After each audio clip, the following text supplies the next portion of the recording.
재밌는 이야기인데요. 한 여성이 이제 자기 아들, 어린 아들을 데리고 교회를 가고 있습니다. 근데 가는 길에 이 아이가 자꾸 장난을 치면서 그러니까 예배 시간은 다 돼 가는데 시간이 자꾸 지체가 되는 거예요. 빨리 가자, 빨리 가자. 자꾸 이제 늦장을 부리고 장난을 치고 있는 아이를 재촉합니다. 몇 번 재촉해도 이 아이가 뭐 장난꾸러기가 뭐 장난을 멈추겠습니까? 그러니까 나중에 이제 큰 소리가 나왔습니다. 지랄하지 말고 빨리 가자. 그렇게 한 거예요. 그래가지고 이제 소리를 빽 질렀습니다. 그래서 이제 교회 도착했습니다. 목사님이 보니까 엄마 따라서 온 이 아이가 이쁘고 귀엽거든요. 그래 목사님이 이제 이 아이 머리를 쓰다듬으면서 이야기를 했어요. 집에서 교회까지 오는데 얼마나 걸리니? 그러니까 아이가 대답합니다. 지랄하면서 오면 한 20분 걸리고요. 그냥 오면 10분 만에 옵니다. 이러더라는데 좀 진하지요. 오늘 말씀을 나에게 주시는 말씀으로 아멘하고 받으면 역사가 일어납니다. 이번 토요일이 이제 설날입니다. 설날이 되면은 이제 밥을 안 먹고 이제 떡국을 먹죠.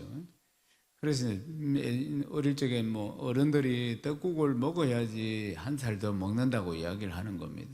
그럼 사촌들하고 떡국을 갖다가 한 그릇만 안 먹고 두 그릇씩 먹습니다. 한 살씩 더 먹으려고, 자기가 형이 되려고. 그런 추억들이 참 남아 있습니다. 우리나라 설날은 음력으로 1월 1일입니다. 음력으로 1월 1일 설날은 우리나라의 전통적인 설날 제일 큰 명절입니다. 그런데 이제 일제 36년 그 강점기 때 이제 우리 고유의 설날, 음력 설날 1월 1일을 없애려고 했습니다. 우리나라는 구정을 셉니다. 그러니까 우리나라는 음력을 세는데 음력을. 그래서 했는데 이제 그러니까 그때 이제 우리 민족이 오랫동안 지켜왔던 이 음력을 사용하지 못하도록 만들기 위해서 우리를 통제하고 관리하고 이렇게 했습니다. 그래서 이제 구정이 정말 부정을 만들고 신정을 만들고 설을 두 개를 만든 일제 강점기 때 이게 만들어진 것입니다. 지금도 어른들이 부정을 이야기하고 신정을 이야기하는 것은 그때 남아있는 후유증입니다. 말하자면은. 그래서 부정, 신정을 만들어서 우리나라 고유의 명절인 설날을 없애려고 했던 것입니다. 그래도 정말 명목을 유지해서 그래도 우리가 지금 설날을 지키고 있는 것입니다. 그럼 설날이 되면은 이제 다 우리나라 최고의 명절이니까 가족들이 다 함께 모이죠. 그래서 세배도 하고 여러 가지 뭐 차례를 지내고 그렇게 합니다. 그렇게 하는데 이제 설 명절이 보면은 우리가 자랄 때 가장 설 명절이 제일 좋은 게 뭐냐면 세뱃돈 아니겠습니까? 세뱃돈입니다. 세뱃돈 받으면서 또 보면은 덕담을 합니다. 새해 복 많이 받으라고 이런 이야기를 합니다. 근데 설날에 어른들이 세뱃돈을 주면서 세배를 하면 새해 복 많이 받으라고 이야기하는 것이 뭐 평상시에 하는 이야기하고는 좀 다르게 아주 어미심장하게 들려옵니다. 새해에는 꼭 복을 많이 받겠다, 또 받아야겠다 이런 마음이 드는 것이에요.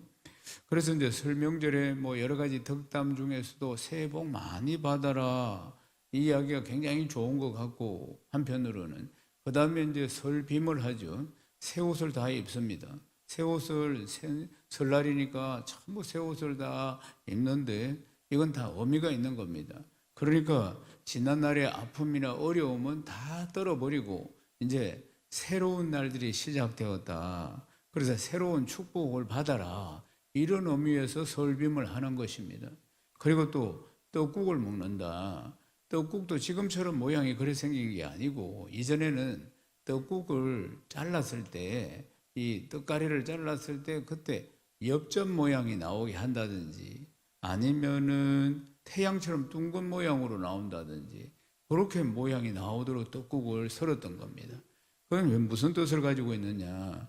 그러니까 이 떡국은 재물이 풍성하고 물건이 풍성해지라는 이 복을 상징하는 것이 바로 떡국이었다는 겁니다. 설에 하는 놀이 중에 또 기억나는 게 뭐 있습니까? 윷놀이 같은 것도 마찬가지입니다. 윷놀이는 설 지나고 나면은 이제 봄이 오면 모내기를 하게 되는데 풍년을 기원하는 의미에서 윷놀이가 있는 겁니다. 또 보면은 윷놀이 말고도 뭐가 있습니까? 널뛰기도 있죠. 널뛰기도 하고 팽이 돌리기도 하고 연사움도 하고 하느님 모든 것들이 다 나쁜 기운은 다 날려보내고 새로워지고자 하는 그런 의미들을 다 담고 있다는 것입니다. 또 옛날에 보면은 이제 새 아침에 문에다가 복조리를 더 걸어놓기도 합니다. 그러니까 그건 무슨 뜻이냐? 복을 일궈서 복이 많이 들어오라 이런 뜻을 다 가지고 있다는 것입니다. 그 설날이 우리 최대의 이제 명절 아니겠습니까? 설날에 이제 뭐 떡국을 먹고 세배하고 덕담을 나누고 또 민속놀이 여러 가지를 합니다. 그런데 이제 다 그 모든 것들이 복을 받고자 하는 것이고 복을 기원하는 의미가 다 거기에 숨어 있다는 것입니다. 그러나 이 복은 하나님과 상관이 없는 복입니다. 하나님, 복의 근원은 하나님이십니다. 하나님이 주셔야 복을 받는 것입니다. 한편으로 우리 예수 믿는 사람들은 명절이 한편으로는 좋고 아주 뭐 굉장히 좋고 또 행복한 시간이지만은 한편으로는 또 굉장히 치열한 영적 전쟁이 벌어지기도 하는 것입니다. 우리는 이제 제사 지내지 않죠. 예수 믿는 사람들은 우상 앞에 절하지 않습니다. 그런데 이제 나는 예수를 믿는데 우리 이 시댁이라든지 뭐 아니면 뭐 친정 뭐 어디든지 이 일족들이 다 예수를 안 믿을 때는 제일 큰 문제가 가서 제사상에 올라갈 음식들을 만들어야 하는데 이게 신앙 양심에는 이게 만들 수가 없다는 겁니다.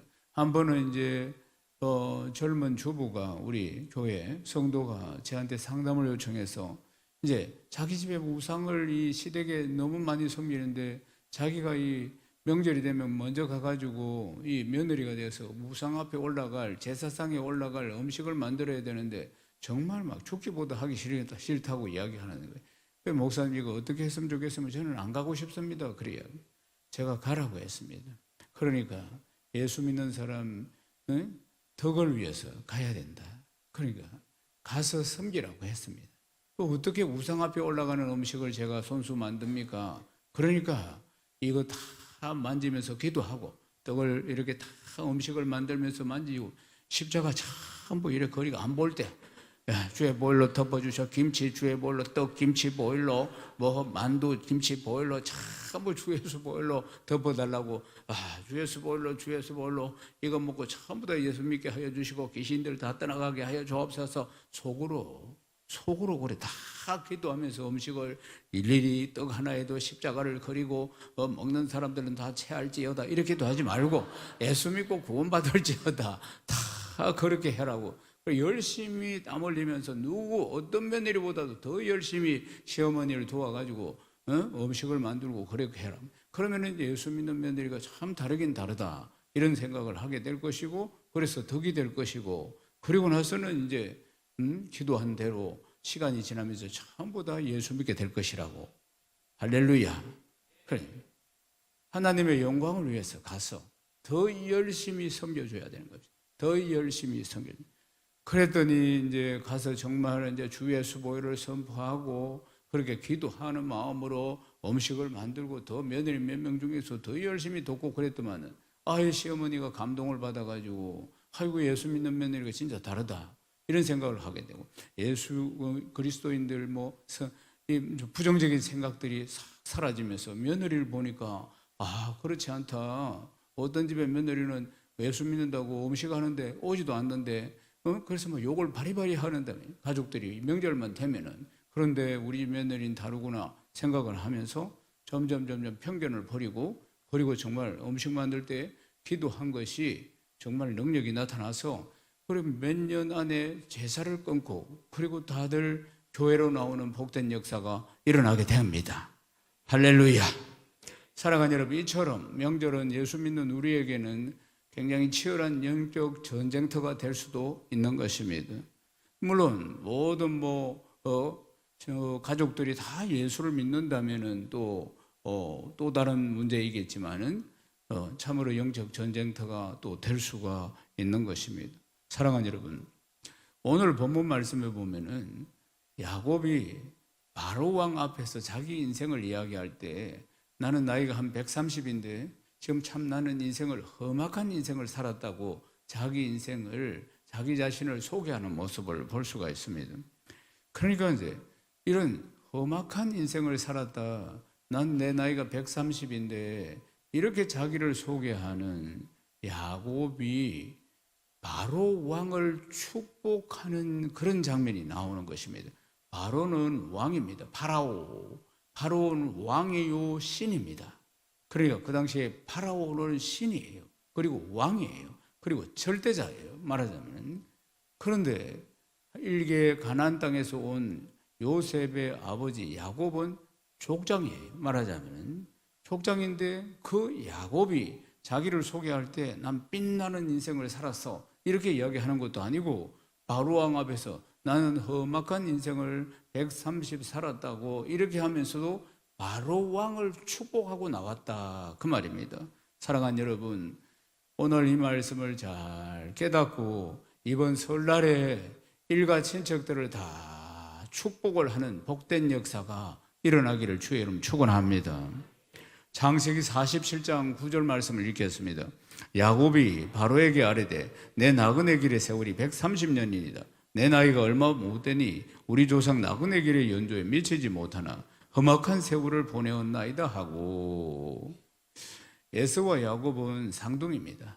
어머니 뱃속에서 뱃속에 두 사람이 있을 때 하나님께서 엄청난 축복의 말씀을 주시는데 큰 자가 작은 자를 섬길 것이다 이렇게 말씀하셨어요. 축복을 하셨는데 그러니까 둘 다 뱃속에 있었다 그 말이에요. 엄마 뱃속에 있었기 때문에 이제 누가 형이 되고 누가 동생이 될지는 모르지. 태어나봐야 하는 거 아니겠어요? 그런데 태어나기를 에서가 먼저 나오고 야곱이 에서의 발목을 잡고 나왔다 그 말입니다. 야곱이. 그래 형이 에서고 근데 간발의 차이로 야곱은 동생이 된 것입니다. 그런데 야곱이 이름의 뜻이 뭐냐면은 속이는 자, 빼앗는 자. 이름도 참 요상하지요. 속이는 자, 빼앗는 자라는 이름을 야곱이 가지게 됩니다. 야곱의 이름의 뜻이 그렇다 그 말입니다. 그런데 큰 자가 작은 자를 섬기리라. 뱃속에 있을 때 이미 형질이 만들어지기 전에 하나님이 그렇게 축복을 하셨는데 그러면 큰 자가 무슨 뜻이고 작은 자가 무슨 뜻이냐 하는 것이에요. 이 뜻은 주님이 다 설명을 해 주셨습니다. 마태복음 18장 3절에서 4절 말씀을 읽겠습니다. 이르시되 진실로 너희에게 이르노니 너희가 돌이켜 어린아이들과 같이 되지 아니하면 결단코 천국에 들어가지 못하리라. 그러면 누구든지 이 어린아이와 같이 자기를 낮추는 사람이 천국에서 큰 자니라. 천국에서 큰 자는 어떤 사람입니까? 겸손한 자입니다. 그러니까 큰 자가 장자가 큰 자가 아니고 천국에서는 겸손한 자, 그러니까 낮추는 자, 그 자가 바로 큰 자라는 사실입니다. 그러니까 예수님께서는 누구든지 어린아이 같이 자기를 낮추는 자가, 겸손한 자가 천국에서 큰 자라 이렇게 말씀하신 것입니다. 그러니까 큰 자가 누구냐? 먼저 태어난 자가 큰 자가 아니고 겸손한 자, 자기를 낮추는 자, 그 자가 바로 큰 자라는 사실입니다. 예수님이 그렇게 말씀하신 것이에요. 그러니까 이 큰 자가 작은 자를 섬긴다는 것은 형이 동생을 섬긴다 이런 뜻이 아니라는 것입니다.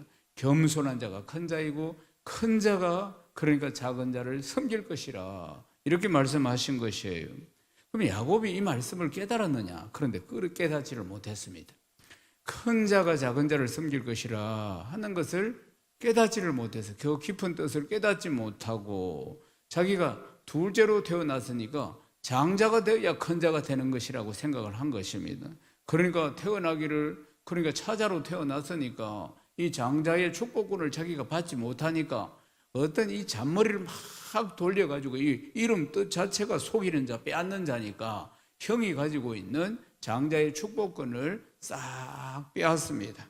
이제 속이고 빼앗는 일들이 이제 야곱의 인생에 펼쳐지기 시작하는 것입니다. 창세기 25장 29절 말씀을 읽겠습니다. 야곱이 죽을 쑤었더니 에서가 들에서 돌아와서 심히 피곤하여 형 에서는 뭐 이제 사냥이나 이런 걸 많이 좋아하는 아주 에서가 항상 들에 이 산에 가서 사냥하고 돌아오면 배가 고파가 허걱허걱 한다는 것을 야곱이 잔머리를 잘 돌리는 야곱이 잘 알고 있었습니다. 그래서 의도적으로 죽을 딱 기리고 있었대. 팥죽을 딱 끓이고 팥죽 냄새도 막 아주 퍼지는 팥죽을 끓이고 있었는데 형이 이제 산에 가서 사냥하고 그리고 시장해 가지고 허걱허걱하고 왔다 그 말입니다. 그러니까 형 와 이거 팥죽 한 그릇 더 이러니까 형, 팥죽 한 그릇 줄 테니까 장자권을 내한테 넘기시오. 그러니까 아이고 그래 그럼 니 해라 이랬다 그 말이. 이걸 대수롭지 않게 배가 하도 고프니까 야곱이 죽을 쏘더니 에서가 들어와서 빔이 피곤하요. 그래가지고 이제 장자의 축복권을 딱 받습니다. 그걸 싹 속여 이제. 그래가지고 형, 그 성질 급한 형한테 니 그래 니 해라 하는 걸 갖다 싹 접수를 합니다. 그 다음에 보면은 아버지를 속여서 또 축복권을 뺏는 장면이 나옵니다. 창세기 27장 35절에서 36절을 읽겠습니다. 이삭이 이르되 네 아우가 와서 속여 네 복을 빼앗았도다. 에서가 이르되 그 이름을 야곱이라 함이 합당하지 아니하니까 그가 나를 속임이 이번이 두 번째니이다. 전에는 나의 장자의 명분을 빼앗고 이제는 내 복을 빼앗았나이다. 또 이르되 아버지께서 나를 위하여 빌복을 남기지 아니하셨나이까. 이삭이, 그러니까 야곱의 아버지 에서의 아버지 이삭이 이 야곱이 에서 자기 형의 장자 축복권을 뺏으려고 한다는 것을 눈치를 챕니다. 그래서 이삭은 에서에게 자기가 축복을 해주려고 합니다. 에서에게 이삭은. 근데 이삭이 지금 나이가 많아서 눈이 안 보입니다. 눈이 안 보이는데 원래 장자에게 축복권을 물려줄 때는 온 가족들이 다 보는 데서 물려주는 겁니다. 그런데 지금 야곱이 호시탐탐 이 축복권을 누리고 있다는 것을 팥죽 한 그릇으로 자기 형의 축복을 싹 장자의 축복권을 뺏어가고 그 다음에 아버지로부터 이제 축복을 받는 거 이것만 남았는데 이걸 호시탐탐 눈이 멀고 있는 이삭, 이 호시탐탐 이 축복을 받으려고 한다는 것을 알고 있어서 이삭은 그래서 몰래 에서를 장자 축복권을 주려고 그렇게 지금 이삭은 생각하고 계산을 하면서 진행을 하고 있는 것을 볼 수가 있습니다. 그러려고 하면은 몰래 해야 된다 그 말입니다. 그러니까 아내 리브가도 야곱 편이고 그런 편애를 한 거지. 그러니까 자기가 몰래 이삭은 에서에게 이 축복을 하려고 하는 것입니다. 그런데 이게 이제 일이 벌어지고 말았습니다. 우려했던 일들이. 그러니까 야곱이 이제 아버지를 속여가지고 그러니까 에서의 흉내를 내면서 축복을 받아버린 겁니다. 말하자면. 그러니까 창세기 27장 35절에서 36절도 읽어보십시다. 그러나 이삭이 이 이야기는 이 말씀은 그러니까 조금 전에 27장 35절에서 36절을 읽었죠. 이 말씀을 그러니까 쉬운 성경 아주 세번역 성경으로 읽어드릴게요. 그러나 이삭이 말하였다. 너의 동생이 와서 나를 속이고 네가 받을 복을 가로챘구나. 에서가 말하였다. 그 녀석의 이름이 왜 야곱인지 이제야 알 것 같습니다. 그 녀석이 이번까지 두 번이나 저를 속였습니다. 지난번에는 맏아들의 권리를 저에게서 뺏어갔고 이번에는 제가 받을 복까지 뺏어갔습니다. 에서가 아버지에게 물었다. 저에게 주실 복을 하나도 남겨두지 않으셨습니까? 이렇게 물어봤던 것입니다. 그러니까 이삭이 뒤늦게 야곱이 이 축복을 가로챘다는 것을 자기 에서처럼 와서 복을 받아가 버렸다 그 말입니다. 그러니까 속이고 뺏어갔다는 것을 뒤에 이제 알게 되는 것입니다. 그러니까 형 에서가 화가 납니다. 그래서 이런 이야기를 하는 겁니다. 그 녀석 이름이 왜 야곱인지 이제야 알았습니다. 그 녀석은 그 녀석 이름대로 속이고 빼앗고 사는 겁니다. 이렇게 이야기를 하는 겁니다. 그러니까 야곱의 인생은 여기서부터 출발해서 속이고 빼앗고 이런 인생, 잔머리를 쓰면서 이렇게 살아가는 것입니다. 큰 자가 작은 자를 섬기리라 이 축복의 말씀을 바르게 이해하지 못해서 지금 이런 문제들이 발생하고 있다는 것입니다. 그래서 큰 자가 작은 자를 섬겨야 된다는 것이 장자가 되어야지 그러니까 섬길 수 있다. 그래서 이 장자의 축복권을 속이고 그렇게 해가지고 아버지도 속이고 형도 속이고 이렇게 하면서 뺏었다는 것입니다. 사랑하는 여러분, 하나님은 야곱에게 장자의 축복권을 주시리라고 말씀하셨지만 이런 방법으로 축복을 하시기를 원하시지 않습니다. 이 방법은 이렇게 속이고 빼앗고 하는 방법은 하나님이 원하시는 방법이 아니라 그 말입니다. 그래서 하나님은 야곱이 하고 있는 이 방법을 하나님은 결코 허락하시는 것이 아니고 기뻐하시는 것이 아닙니다. 하나님께서는 이 모든 과정을 지켜보고 계셨던 것입니다. 그래서 하나님은 야곱이 제대로 하나님의 말씀을 깨닫고 올바르게 살아서 장자의 이 축복을 받기를 하나님은 원하셨던 것입니다. 진정으로 하나님만 섬기는 이스라엘 민족이 되기를 원하셨던 것입니다. 그래서 하나님은 이제 하나님 말씀에서 벗어나서 이렇게 행동하는 야곱을 하나님께서 세울 수가 없었습니다. 그래서 하나님께서는 이때부터 야곱을 징계하기 시작하시는 것입니다. 그래서 어떻게 징계를 하셨느냐? 잔머리를 돌려서 속이고 뺏는 이 야곱을 어떻게 하나님이 징계하셨느냐? 지금 야곱 같은 사람은 뛰는 사람이라, 뛰는 사람, 뛰는 자 위에 나는 자가 있다. 뛰는 놈 위에 나는 놈을 딱 붙입니다. 그 나는 놈이 누구냐? 외삼촌 라반입니다. 그래서 외삼촌 라반이 한 수도 높은 거예요. 야곱보다도 수가 훨씬 높아. 그래서 야곱보다 수가 훨씬 높은 이 라반에게 딱 옆구리가 탁 채여가지고 20년 동안 그 집에서 일해줍니다. 20년 동안 이래 굴리고 저래 굴리고 라반이 그래가지고 라반에게 속아가지고 그러니까 속아가지고 20년이나 당하면서 살게 만드십니다. 그래서 나중에 이제 야곱이 자기의 잘못을 깨닫고 그리고 이제 야곱에서 이스라엘로 하나님께서 변하게 만들어 주시는 것입니다. 창세기 32장 25절에서 28절 말씀을 읽겠습니다. 자기가 야곱을 이기지 못함을 보고 그가 야곱의 허벅지 관절을 치매 야곱의 허벅지 관절이 그 사람과 씨름할 때 어긋났더라. 그가 이르되 날이 세려하니 나도 가게 하랴. 야곱이 이르되 당신이 내게 축복하지 아니하면 가게 하지 아니하겠나이다. 그 사람이 그에게 이르되 네 이름이 무엇이냐? 그가 이르되 야곱이니이다. 그가 이르되 네 이름을 다시는 야곱이라 부를 것이 아니요 이스라엘이라 부를 것이니 이는 네가 하나님과 및 사람들과 겨루 이겨서민이라. 아멘. 이제 고향 땅으로 들어가려고 하는데 그 앞에 야폭강이 흐르고 있습니다. 이제 강을 건너가면은 형이 살고 있고 자기가 살았던 고향 땅으로 들어가게 되는데 20년 만에 이제 다 모든 걸 다 정리하고 외삼촌 집에서 나왔습니다. 나와서 먼 길로 와서 이제 고향 땅을 앞에 두고 있습니다. 그런데 소식을 들어보니까 사람을 보내서 소식을 들어보니까 20년 동안 형이 이를 갈고 있었습니다. 복수의 칼을 갈고 있었어요.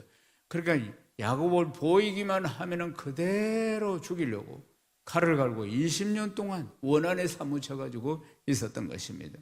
그래서 야곱이 머리가 좋으니까 제일 먼저 준비한 선물을 먼저 한 보따리 보냅니다. 강 건너 보냅니다. 그러나 형은 마음을 돌이키지 않습니다. 그러니까 아내와 처자식을 쫙 먼저 또 보냅니다. 자기는 가지 않습니다. 죽을까 봐. 처자식을. 그러니까 참 얍삽하지 야곱이. 그 사이에 처자식을 죽이는 사이에 도망을 가려고. 자기만 살겠다 이 말이에요. 그러니까 그래도 혈육이니까 그래도 자기 족하고 그러니까 보면은 마음이 움직이지 않을까 하는 마음으로 자식들하고 마누라하고 먼저 강을 건너서 보냅니다. 보내는데 보면 그러나 예수의 마음은 변하지 않습니다. 반드시 죽이겠다.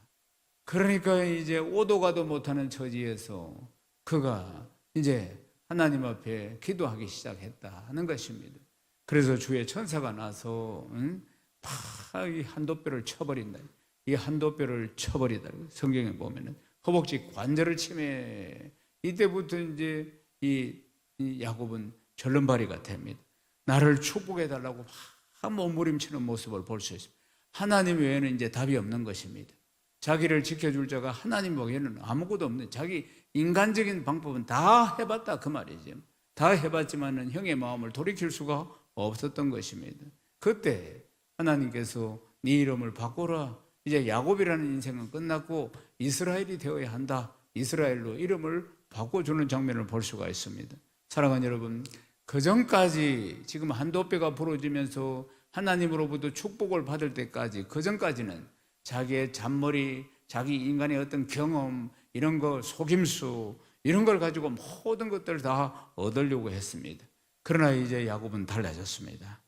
야곱은 이제 자기의 잔머리를 굴려가지고 자기 어떤 인간적인 방법으로 이런 방법으로 살려고 하는 것이 아니고 이제는 하나님과 씨름해서 얻는 자가 된 것입니다. 겸손히 하나님 앞에 엎드리는 자가 되었고 겸손히 하나님 앞에 기도함으로 간구함으로 하나님으로부터 축복을 받는 그런 인생으로 변화된 것입니다. 할렐루야.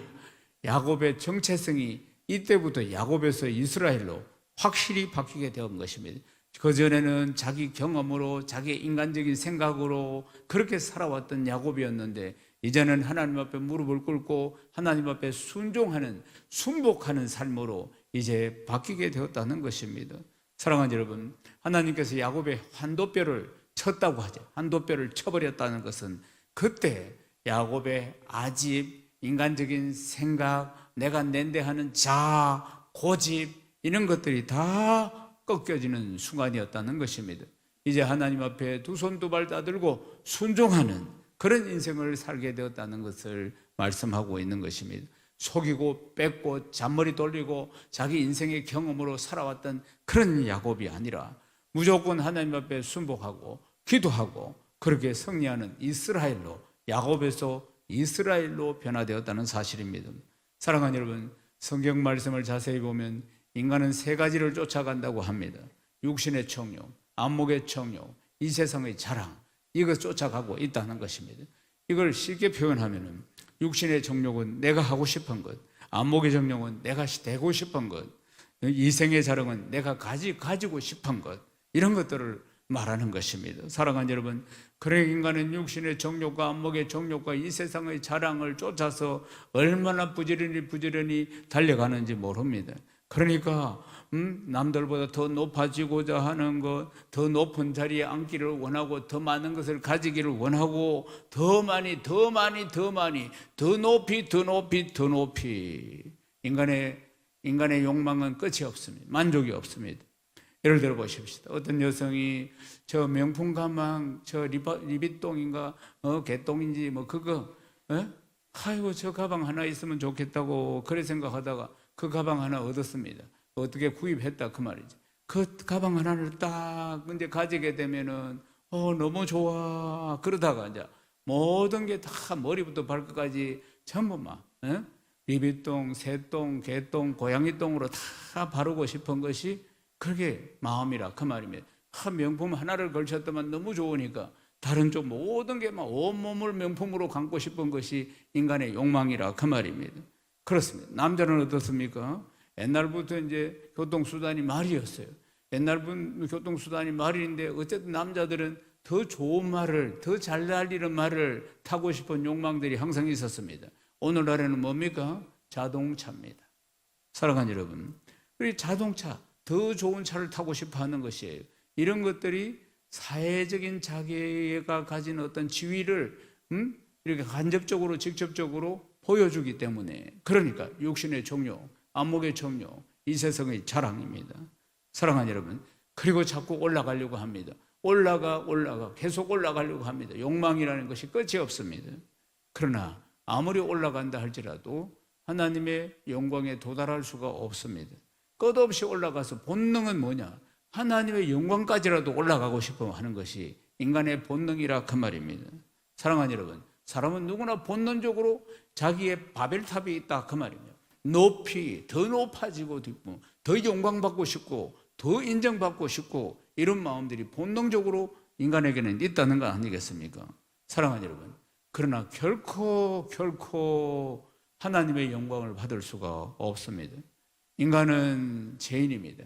뼛속까지 오골개처럼 새까만 죄인이라 그 말입니다. 그러니까 끊임없이 욕망이 솟아올라옵니다. 이 욕망을 채우기 위해서 늘 갈증이 납니다. 이 갈증은 어떻게 해서 욕망이 채워지지 않으니까, 육신의 정욕과 안목의 정욕과 이 세상의 자랑이 채워지지 않으니까 만족이 없고 늘 갈증이 있다는 거 아닙니까? 그래서 이 갈증을, 이 욕망을 채우기 위해서 몸부림치는 것입니다. 사랑하는 여러분, 하나님께서 우리를 창조하셨는데, 그런데 하나님께서 우리를 창조하실 때 하나님의 형상대로 우리를 창조하셨어요. 그러니까 하나님께서 우리를 창조하실 때 하나님께서 우리를 노예로 창조하신 것이 아니라 그 말입니다. 그러니까 하나님께서 마음대로 부리시는 노예로 우리를 창조하신 것이 아니고 하나님의 형상대로 우리를 창조하셔서 하나님의 자녀를 삼으셨다, 그 말입니다. 사랑하는 여러분, 하나님께서는 우리를 노예로 창조하시지 않았어요.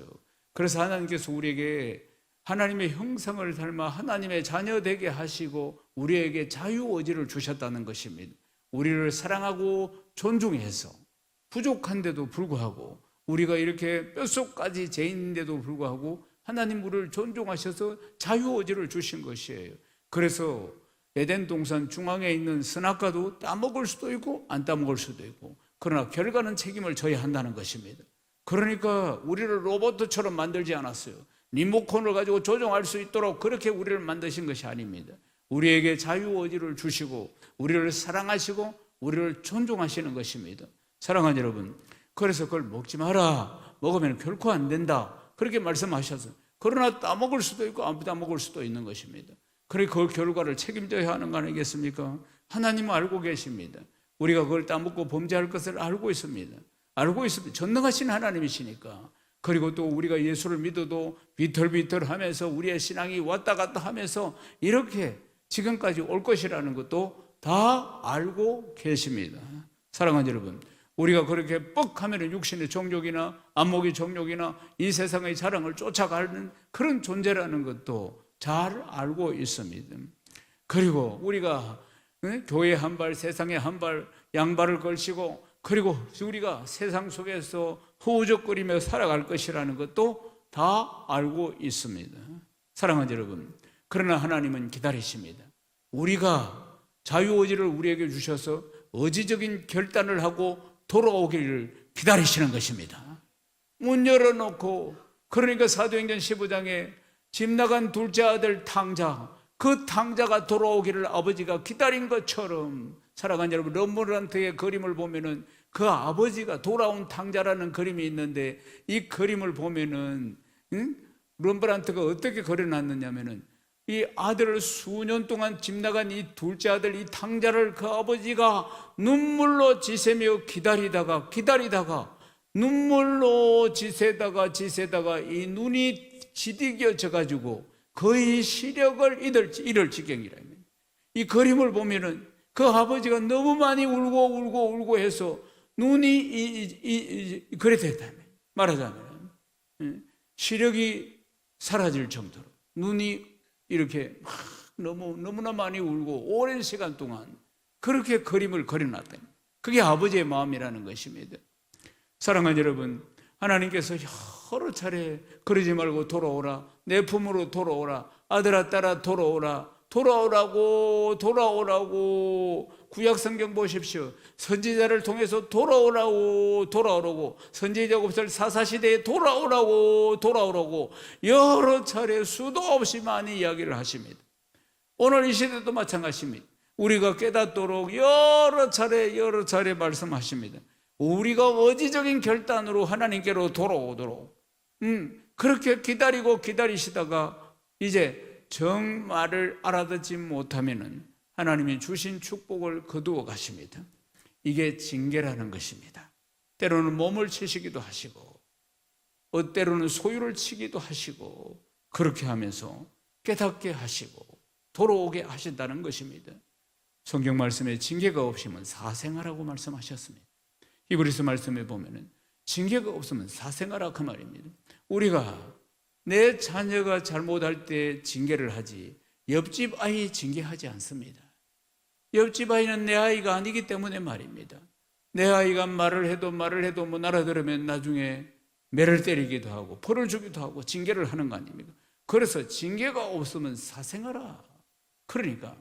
그래서 때로는 하나님께서 우리에게 징계를 하시는 것입니다.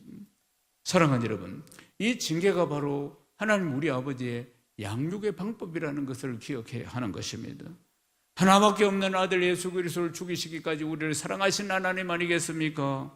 사랑하는 여러분, 모든 것을 우리에게 다 주시기를 원하시는 좋으신 하나님이십니다. 아멘이십니까? 그러나 우리가 육신의 정욕과 안목의 정욕과 이 세상의 자랑을 쫓아가면은 하나님께서 하나님을 떠나서 세상으로 가면은 하나님이 징계하셔서 돌아오게 하신다는 것을 기억해야 하는 것입니다. 사랑하는 여러분, 야곱은 바로왕 앞에서 험악한 인생을 살았다 그렇게 고백하면서 그 험악한 인생을 사는 가운데 좋으신 하나님께서, 전능하신 하나님께서 야곱을 인도하셨다고 이야기를 합니다. 창세기 47장 9절 말씀을 읽겠습니다. 야곱이 바로에게 아뢰되 내 나그네 길의 세월이 130년이다. 내 나이가 얼마 못되니 우리 조상의 나그네 길의 연조에 미치지 못하나 험악한 세월을 보내었나이다 하고 바로왕에게 자기를 소개합니다. 내 나이는 130인데 내 열 선조들보다는 내가 나이가 어리지만은 그래도 내가 참 이 세월을 험악하게 살았다, 험악한 세월을 보냈다, 자기 이야기를 그렇게 이야기합니다. 아브라함 175세까지 살았습니다. 이삭 180세까지 살았습니다. 그에 비하면 저희는 지금 130살이니까 아직 나이가 어리지만은, 그렇지만 내가 아직 그분들보다는 짧은 인생을 살았지만 험악한 인생을 살았다, 이렇게 표현하고 있다는 것입니다. 그런데 지금 험악한 인생을 살았다, 이게 중요한 게 아니고 이 험악한 세월을 살아가는 동안 하나님께서 나를 인도하여 주셨다, 이 뜻입니다. 할렐루야. 그리고 나는 이 땅이 내 목적이 아니고 나는 나그네 인생을 사는 사람이다. 창세기 47장 4절 말씀을 읽겠습니다. 그들이 또 바로에게 고하되 가나안 땅에 기근이 심하여 종들의 양떼를 칠 곳이 없기로 종들이 이곳에 거류하고자 왔사오니 원하건대 종들로 고센 땅에 살게 하소서. 야곱이 7년 대기근 때문에 가나안 땅에 살 수가 없으니까 요셉이 있는 이 애굽으로 내려와서 고센 땅에 좀 살게 해 주십시오, 그렇게 이야기하는데, 그러나 야곱의 지금 이야기를 보면 고센 땅에서 영원히 정착해서 살겠다는 것이 아니고 잠시 거류하겠다고 이야기하는 것입니다. 사랑하는 여러분, 야곱은 나그네 인생이고 가야 할 목적지가 분명히 있었기 때문에 그는 이곳에서 잠시 거류하겠다고 이야기를 하는 것입니다. 사랑하는 여러분, 야곱의 이야기는 무슨 이야기냐? 잠시 거류하겠습니다. 내 인생은 나그네 인생입니다. 그 나그네 인생이니까 험악한 인생을 내가 130년을 살았는데 내가 지금까지 이 자리까지 올 수 있었던 것은 오직 하나님께서 이스라엘 백성들을 구름기둥으로 불기둥으로 인도하셨듯이 나를 그렇게 인도하여 주셔서 오늘까지 오게 되었다고 고백하고 있는 겁니다. 할렐루야. 사랑하는 여러분, 하나님께서 나를 지키시고 이 험악한 인생에 나를 보호하여서, 그래서 때로는 지팡이로 막대기로 나를 인도하여 주셨기 때문에 오늘 내가 이 자리에 있다고 고백하는 것입니다. 그러면서 야곱이 천하의 바로왕을 축복해주고 나오는 것을 보게 됩니다. 창세기 47장 10절 말씀을 읽겠습니다. 야곱이 바로에게 축복하고 그 앞에서 나오니라. 사랑하는 여러분, 야곱이 어떻게 감히, 애굽의 왕입니다. 파라오는 신이요 절대자입니다. 그런데 어떻게 험악한 인생을 나는 살았습니다, 내 나이가 130인데 험악한 인생을 살았습니다고 말하는 사람이 어떻게 천하의 절대자인 신이요 왕인 그를 축복 기도를 해주느냐 하는 것입니다. 사랑하는 여러분, 연약한 인생인데도 여기까지 인도하신 전능하신 하나님의 이름으로, 내가 믿는 나를 인도하신 그 전능하신 하나님의 이름으로 이 바로왕을 축복한 것입니다. 할렐루야. 바로는 하나님이 어떤 분이신지 알고 있었습니다. 창세기 41장 7절에 보면은 요셉의 하나님을 보고 그가 이렇게 이야기합니다. 하나님이 이 모든 것을 너에게 보이셨으니 너와 같이 명철하고 지혜 있는 자가 없도다. 요셉을 통해서 하나님을 만난 겁니다. 요셉이 믿는 하나님은 이런 분이시구나, 이런 것을 알고 있었다, 그 말입니다. 그러니까 야곱이 축복을 하니까 기꺼이 받았다는 거 아니겠습니까? 그 여호와 하나님의 이름으로 축복을 하니까 기꺼이 천하의 바로가 받았다는 것 아니겠습니까? 사랑하는 여러분, 우리 인생이 참 험악한 인생입니다. 이래 살아도 저래 살아도, 강건하면 70에서 80, 요즘은 100세까지 삽니다만은, 그러나 살아도 인생은 험악한 인생입니다. 야곱만 그런 것이 아니고 참 파란만장한 인생을 우리가 살아가고 있습니다. 지금까지도 그랬고 앞으로도 그럴 것입니다. 사랑하는 여러분, 그래서 우리 인생을 보면은 가진 것도 없고 별로 남에게 줄 것도 없는 것, 그런 인생입니다. 그렇지만 우리가 기억해야 할 것은 오늘 이 시간까지 우리를 인도하신 분은 여호와 하나님이십니다. 아멘이십니까? 사랑하는 여러분, 우리가 믿는 하나님께서 이 험악한 인생에 우리를 지금까지 인도해 주셨다는 사실입니다. 야곱을 인도하셨듯이 우리를 인도하신 하나님이십니다. 사랑하는 여러분, 즐거운 명절입니다. 우리가 복의 통로라는 것을 기억해야 합니다. 사랑하는 여러분, 가족들이 다 모이거들랑 우리가 복의 통로이며 야곱이 바로 왕을 축복하셨듯이 그렇게 우리도 우리 가족들을 축복해야 합니다. 주 예수 이름으로 모든 가족들을 축복하고, 그리고 이 모든 가족들이, 우리 가문이 통째로 다 예수 믿고 구원받아 하나님 나라가 임하기를 기도해야 하는 것입니다. 사랑하는 여러분, 이번 설 명절에 위대한 역사가 일어날 줄로 믿습니다. 야곱이 바로 왕을 축복한 것을 기억하십시오. 세상에 아무리 잘 나가는 친척이 있다 할지라도 그들은 하나님을 모르고 하나님과 사이가 멀어진 인생들 아니겠습니까? 하나님과의 관계가 깨어진 인생들입니다. 우리가 축복을 해야 합니다. 그리고 복음을 전해야 합니다. 그래야 그들이 주님을 만나서 다시 주께로 돌아와 하나님의 자녀가 될 줄로 믿습니다. 사랑하는 여러분, 하나님 나라를 선포하고 그들에게 복음을 선포해서 온 일가 친척이 다 예수를 믿고 구원받아 가문에, 가정에 하나님 나라가 임하는 복된 설날 다 되시기를 주님의 이름으로 축원합니다. 축원합니다.